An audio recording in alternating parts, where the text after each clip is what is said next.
Assalamualaikum warahmatullahi wabarakatuh. Perkenalkan saya Zahrani Saudia dari Program Studi Ekonomi Pembangunan Universitas Negeri Padang. Pada kesempatan minggu kali ini saya akan menjelaskan bagaimana cara mengolah data menggunakan Fuse 9. Nah, pada minggu sebelumnya juga saya telah membuat video tutorial mengenai bagaimana cara mengolah data menggunakan SPSS yang tipe 26. Nah, yang pertama kita buka Microsoft Excel-nya. Kita lihat dari mana tahun kita mengolah data tersebut, dari 1989 sampai dengan 2018. Nah, kita buka Fuse-nya. Lalu file ke new file, lalu ke work file. Nah, ini dibiarkan saja yang date ini sama annual ini. Lalu kita masukkan start date-nya dari tadi 1989, end date-nya sampai dengan 2018. Nah, baru klik OK. Ini adalah tampilan awalnya atau bisa dibilang history ya. Nah, selanjutnya untuk menginputkan datanya itu kita masuk ke Quick, lalu ke empty group. Kita scroll paling atas nih, ini kan udah ada tahunnya nih. Nah, scroll paling atas ini, kita kopikan data dari Microsoft Excel kita tadi.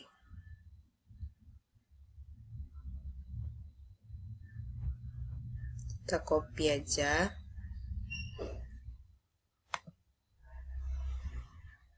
Nah, kita copy ke sini, ke yang paling atas nih.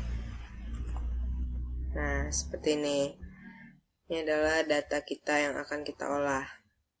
Nah, selanjutnya kita klik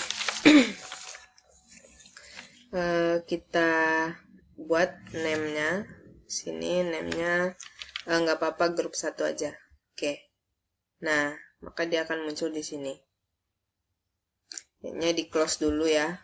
Nah, ini adalah history yang kita buat tadi.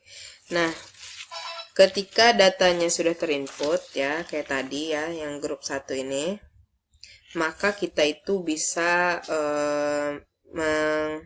mengestimasi apakah pengaruh variabel dari si variabel Y tadi ya HKME ini dengan EKMI ini dengan variabel-variabel lain. Nah, selanjutnya kita melakukan estimasi regresi. Bagaimana cara melakukan estimasi regresi tersebut? Nah, kita tekan Quick, lalu kita tekan Estimate Equation. Nah, kita masukkan dulu variabel dependent-nya atau variabel Y-nya. Tadi variabel Y-nya itu adalah ini kan, EKMI. Nah, si EKMI baru diikuti dengan variabel lainnya. Ada C, ada HK, ada HKME, ada NT, lalu ada PKMI, lalu ada SERO1. Nah, 01. Lalu tekan OK. Nah, ini adalah hasil dari pengolahan data menggunakan Fuse 9. Tapi model ini dia belum bisa dimaknai atau belum bisa kita maknai ini bagaimana gitu, karena dia belum melakukan uji asumsi klasik. Nah, dia baru bisa diinterpretasikan jika sudah melalui uji asumsi klasik. Nah, mari kita lakukan uji asumsi klasiknya terlebih dahulu. Nah, sebelumnya uji asumsi klasik ini terdiri dari 4. Ada uji normalitas, ada uji multikolinearitas, ada uji heteroskedastisitas, dan uji autokorelasi. Nah, yang pertama itu kita masuk ke uji normalitas. Nah, uji normalitas ini ya adalah metode yang digunakan itu adalah Jarque-Bera. Itu bagaimana caranya? Nah, kita lihat ya. Nah, sebaiknya kita simpan dulu hasil pengolahan regresi ini ya. Kita simpan ke freeze, name, cara nyimpannya gitu. Nah, kita buat aja di sini regresi sebelum, dia tidak memakai spasi ya untuk nyimpannya, sebelum asumsi klasik. Oke. Nah, bisa di close dulu. Nah, selanjutnya itu kita lakukan uji normalitasnya. Itu ke view ya, ke view. Lalu ke residual diagnostik nih, lalu ke histogram.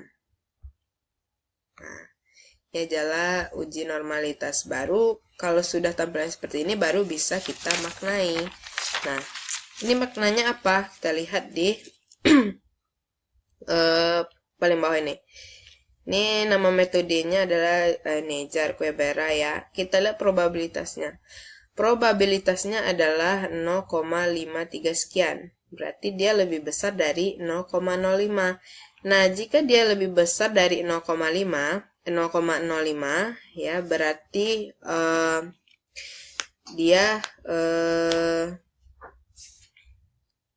dia terdistribusi normal atau residualnya itu terdistribusi normal. Artinya asumsi klasik tentang kenormalan ini terpenuhi. Namun jika sebaliknya, jika dia lebih kecil dari 0,05 berarti di sini residualnya tidak terdistribusi normal. Berarti asumsi klasik tentang kenormalannya itu tidak terpenuhi. Nah, dari data kita ini berarti asumsi klasik tentang kenormalannya itu terpenuhi karena probabilitasnya itu lebih besar dari 0,05. Seperti itu. Nah, selanjutnya sama ya, kita simpan freeze name, lalu kita simpan uji normalitas. Berarti data kita normal ya. Oke. Nah, di sini ya nampak sudah tersimpan uji normalitas. Nah, bisa di close saja. Selanjutnya kita yang kedua masuk ke uji namanya uji multikolenialitas. Nah, gimana caranya? Nah, sebelumnya uji multikolenialitas ini untuk melihat hubungan antara sesama variabel bebas. Nah, sebaiknya itu tidak ada. Nah, kita lihat ya. Caranya itu dia menggunakan metode VIF namanya. Nah, caranya itu adalah ke view, lalu kita ke koefisien diagnostik. Nah, lalu kita ke variance inflation. Nih. Nah, ini penampilannya. Ini nama metodenya paling atas ya. Variance inflation factors atau VIF. Nah, sama kita lihat yang paling atas ini sebelah kanan, yang HKME ini. Kita lihat hasilnya ada 1,953747. Nah, bisa disimpulkan ini dia lebih besar dari 0,05 kan? Dia lebih kecil dari 5. Nah, ini lebih kecil dari 5. Kalau dia lebih kecil dari 5, nah, model ini dia tidak mengalami masalah multikolenialitas. Kalau dia kecil dari 5 itu tidak mengalami masalah multikolenialitas. Maka dia itu tidak ada hubungan multikolenialitas antara dua variabel bebas. Berarti dia tidak memiliki masalah. Nah, bagaimana jika dia lebih besar dari 5? Nah, kalau dia lebih besar dari 5, itu berarti dia memiliki masalah multikolenialitas. Nah, bagaimana cara mengatasinya? Misalnya dia lebih besar dari 5. Maka caranya itu adalah yang pertama, itu adalah memperbesar ukuran sampel. Yang kedua itu bisa menghilangkan salah satu atau variabel bebas. Yang ketiga itu menggabungkan data time series dan cross section atau data paralel. Nah, lalu melakukan transformasi data. Nah, tapi di data kita kali ini ya, dia kecil dari 5, maka dia tidak memiliki masalah multikolenialitas. Sama seperti tadi kita simpan juga. Ini adalah uji multikolenialitas. Oke. Nah, bisa di close. Nah, selanjutnya kita melakukan uji heteroskedastisitas. Nah, uji heteroskedastisitas ini saat residual dan nilai prediksinya itu memiliki nilai korelasi, memiliki hubungan. Nah, caranya itu ke view lagi, lalu ke residual diagnostik, lalu dia pilih heteroskedasticity test. Lalu di sini bisa dipilih yang Gleiser ini. Lalu oke. Nah, ini penampakan dari uji heteroskedasticity ya. Ini nama metodenya. Gleiser ini. Nah, kita untuk memaknainya itu kita lihat dari yang probabilitas F ini. Nah, probabilitas F data kita kan 0,3518. Nah, berarti ini dia lebih besar dari 0,05. Nah, jika probabilitas F ini lebih besar dari 0,05, berarti dia tidak mengalami masalah heteroskedastisitas. Berarti data kita ini dia tidak memiliki masalah heteroskedastisitas. Nah, bagaimana jika dia kecil dari 0,05? Ya, tentu dia berarti memiliki masalah heteroskedastisitas. Nah, kalau dia memiliki masalah heteroskedastisitas, nah, kita dapat melakukan beberapa upaya, yaitu pertama, kita melakukan transformasi model menjadi logaritma atau logaritma natural. Lalu kita bisa menambah data dan kita bisa menggabungkan data time series dengan cross section. Nah, berarti kita tidak memiliki masalah heteroskedasticity karena data kita itu probabilitas F-nya lebih besar dari 0,05. Nah, sama seperti tadi kita simpan, freeze, name, lalu uji uji heteroskedastisitas. Nah, oke. Bisa di close saja ya. Selanjutnya yang terakhir adalah uji autokorelasi. Nah, uji autokorelasi ini kita akan mengetahui ada tidaknya korelasi antara anggota serangkaian data observasi yang diuraikan waktu. Nah, untuk langkah-langkahnya, mari lihat tutorial dari saya ini. Nah, caranya adalah view, lalu residual diagnostik, kita pilih serial. Nah, ini 2 aja, oke. Nah, ini dia.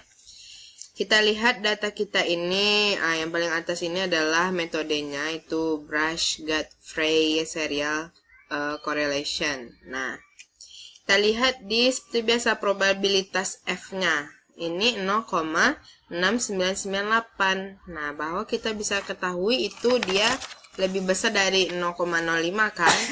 Nah, jika dia lebih besar dari 0,05, berarti data kita ini tidak terjadi autokorelasi.